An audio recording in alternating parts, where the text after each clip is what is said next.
How frightening is the Artificer Reanimator subclass really? Released in Unearthed Arcana on D&D Beyond, this Artificer claims to be a horror-themed subclass for your campaign. But are the rules for this new subclass actually fun? Do the mechanics feel horrifying, thematic? Is there a better version of this subclass already? My name is Ben Byrne, and this is a deep dive into the new D&D Artificer Reanimator.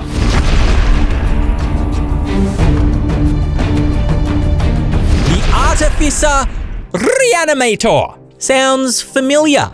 I can't imagine where I might have heard a Artificer subclass named this very specific thing twice before. The Artificer Reanimator defies the laws of nature in pursuit of gruesome experiments.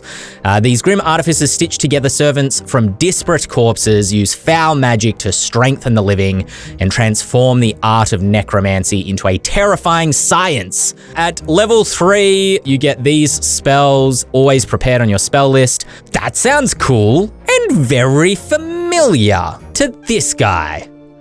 The Artificer Reanimator. This Artificer Specialism Reanimator alongside the Machine Cultist. This was put out by Ghostfire Gaming, I want to say 2021. It was put onto DM's Guild, which is how we were able to use some Xanathar spells and things like that. And it was a charity bundle as well for Beyond Blue. The theming behind this subclass is really strong. We've taken, to give a little bit of a peek at Grim Hollow Transformed, we've taken some of the lore from particularly the Machine Cultist and the Dread Machine and put that into Grim Hollow Transformed. So there's definitely space being made within that setting, at least from a lore point of view, for artificers to be involved in the setting. If people want to play on D&D Beyond exclusively, they'll have access to Grim Hollow Transformed, the Player's Guide content on there very soon, but they'll also have access to this artificer, which we are not putting on there. So I think it's great, ultimately. How does it actually stack up? Let's have a look at the actual abilities. Jolt of Life. When you cast Spare the Dying, you can modify the spell so that it sends a jolt of electricity through the target, reviving it. The target regains 1 hit point, and each creature in a 10-foot emanation originating from the target makes a dexterity saving throw against your spell save DC, taking lightning damage. This is kind of interesting. I did actually read this one before, so I'm not going to read the whole thing. It's interesting. I checked Spare the Dying has like a range of 15 feet, I think, so you have to be close, but you don't have to be next to the creature that you're applying Spare the Dying to. However, 15 feet is very close for you to not accidentally become a victim of your own kind of this arcing lightning, because it just says each creature in a 10-foot emanation originating from the target makes a dexterity saving throw against your spell save DC. It does not say each creature of your choice. I think that will probably be updated in a final version, but I think it's cool. I guess it's not the most powerful ability. I wouldn't feel the need to slap this. You can modify the spell a number of times equal to your intelligence modifier. I wouldn't feel the need to put that on this Jolt of Life ability. I don't think it's that strong. I guess it is actually, because it's just an easy way to bring a party member back from being on 0. So if you've got the initiative around the way you want it to be, you can bring a barbarian back. They can get another turn of putting down damage. They get put down because the enemy's later in the initiative. Then you just bring that barbarian back the next turn. So this is actually powerful, more so by the way initiative works, more so than like the ability itself. I don't know. Let me know if I'm missing something. Reanimated Companion is this is the core feature of this class, or this subclass rather, really. And what this does is allow you to create a companion who follows you around. With your Tinker's tool or another type of artisan's tools with which you have proficiency, you can take a magic action to create a reanimated companion through the power of necromancy and science. The companion manifests in an unoccupied space within 5 feet of you. You determine the companion's appearance. Your choices don't affect the companion's game statistics. The companion is friendly to you, blah, blah, blah, blah. The first thing I want to talk about is how this functions. It is a magic action. You point and it appears. And this is part of the issue that I have with the Artificer as a class, particularly when it comes to dark fantasy. It feels like, I think I described it on the Lorecast one week as like a balloon animal artist, where you just kind of like grab your tinker's tools, you blow up the balloon, you quickly fashion it into something, and it just kind of pops into existence out of nowhere. As opposed to the core fantasy of an artificer being someone who builds something, who constructs something, who uses science to build. This feels much more magic than science, just in the way the rules are functioning here. If you're excited about horror-themed character options, Ghostfire Gaming is currently giving away free D&D Beyond codes for the Grim Hollow Players Pack. This supplement includes 2 new species, which are the spectral disembodied, suffering from an arcane calamity, or the creepy, doll-like,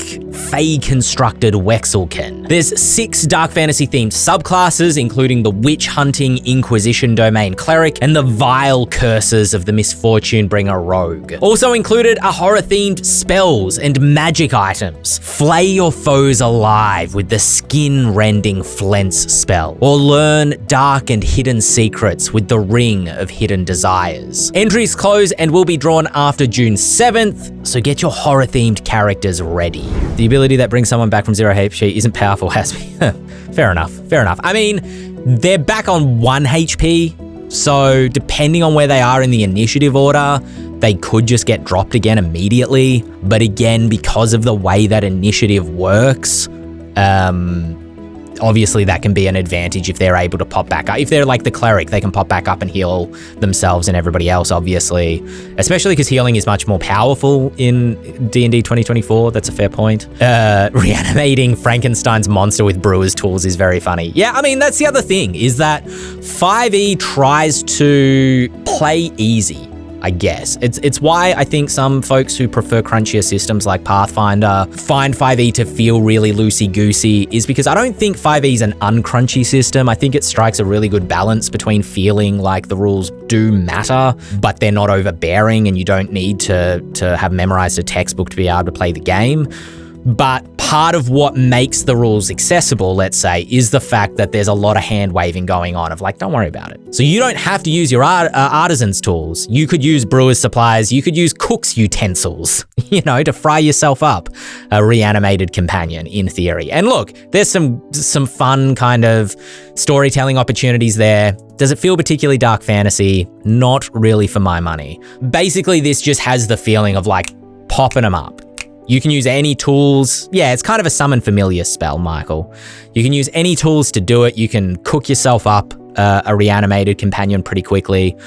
Whereas with the Grim Hollow version from a couple years ago, this has to be done over a long rest, which gives that sense that you are like tinkering during your long rest. You know, you might catch a couple hours sleep, but you're stitching it together and building it.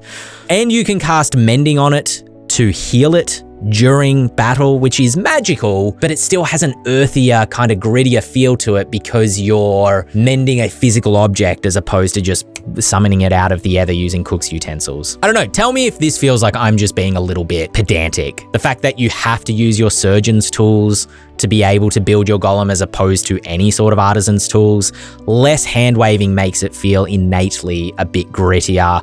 And it also means that there's kind of a bigger cost to losing your golem, because whilst you can, provided you are within 5 feet of it, you can expend a spell slot or higher to revive your golem if it drops to 0 hit points, you still have to be with it. Whereas with the Unearthed Arcana version, you can just summon a new one using a spell slot. In my mind, in terms of storytelling, we need to get out of here. There's these goblins coming down this corridor. I send my golem to block the corridor and stop the goblins from being able to follow us. And now I've made a sacrifice. I don't have my golem until I have the ability to build a new one. You know, you may or may not have emotional connection to your golem, but that still feels more grounded. It feels like a story that has borne more sacrifice. This Reanimated Companion version feels like, whatever, just send him down there and I'll make myself a new one. So the Reanimated Companion itself, I mean, what its specific stats are, I'm not actually that concerned by. The Death Burst is cool. The Lightning Absorption is obviously very cool. The Dreadful Swipe is fine, doing some necrotic damage. Is that going to be fun For an Artificer, yeah, probably using your bonus action to get an extra kind of melee attack in each turn. And then level 5, Strange Modification. Whenever you create a Reanimated Companion, it gains one of the following options of your choice. Choose when you create the companion. Arcane Conduit. You can cast spells as though you were in your companion's space, but you must use your own senses. Once per turn, you can cast an Artificer spell from the Evocation or Necromancy schools to deal damage. While your companion is within 120 feet of you, you can add your Intelligence modifier to 1 damage roll of that spell. Obviously reads very close to the familiar ability of being able to like cast touch spells through your familiar, except this doesn't seem to indicate that it's touch only. It's just you can cast spells as though you were in the companion's space, but you must use your own senses, which bolting your own construct feels very cool. Yeah, I don't think it'll be useful at all, but unless it was on low hit points and you wanted to do this death burst, although it's got lightning absorption. Whenever the companion is subject to lightning damage, it regains a number of hit points equal to the lightning damage dealt. Oh, that's interesting. But if you have like Shocking Grasp, you could restore hit points to your Reanimated Companion. That's cool. I'll give them that. I take back a little bit about what I said about using Mending. It basically does the same thing, I guess, although your healing on your Reanimated Companion gets more powerful the higher level you are as your cantrips get better. Yeah, that's cool. I like that. Thank you for pointing that out. Because actually, if you cast Witch Bolt onto it, you could basically just use, it's probably not optimum in any way whatsoever, but it's a cool image of it gains hit points every turn because the Witch Bolt automatically attaches to it. So you just roll the healing through the lightning damage to it every turn while it's beating someone else up. It's probably not worth it because you're probably going to do more damage with your own attacks or whatever other spell or cantrip you're going to cast rather than just doing your Dreadful Swipe. But it's fun. Ferocity, when you command your companion to take a Dreadful Swipe action, the companion can use it twice. Okay, so you could take this. For your Witch Bolt Reanimated Companion build, take Ferocity, so you can use your bonus action to take the Dreadful Swipe twice whilst you are Witch Bolting it to keep it alive. There you go. We've done it. We've cracked it. We've cracked the build, the Witch Bolt build. Improved Reanimation. When you experiment and alter your companion further whenever you create a Reanimated Companion, it gains one of the following options of your choice. Choose when you create the companion. Bloated. The companion becomes large or medium. Whenever it is a large or smaller creature with its Dreadful Swipe action, that creature is also pushed 10 feet away. Additionally, you can use your Intelligence modifier to the damage dealt by the companion's Death Burst. Gaunt. The companion's speed increases to 45 feet and it gains a climb speed equal to its speed. It just has a 10-foot emanation. Whenever a creature of your choice starts its turn within 10 feet of your companion, it has to make a wisdom save or be frightened. And there's no unless the creature has immunity to frightened, there's no once they've made this save, they're immune to this. So you can just be constantly putting out frightened onto enemy creatures, which is strong. It feels like you should have to turn that on and then it lasts for a turn or something. Moist.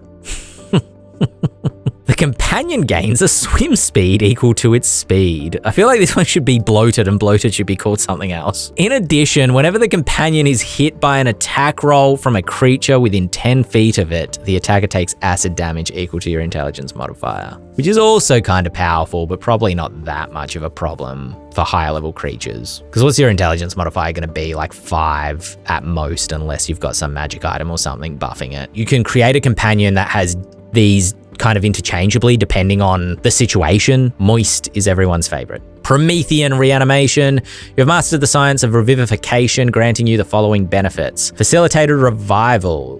When you cast Revivify or Raise Dead, the cost of any material components needed for that spell is halved. Improved Companion. The damage of your Reanimation Companion's Death Burst increases to 4d6. Necrotic damage dealt by your companion ignores resistance.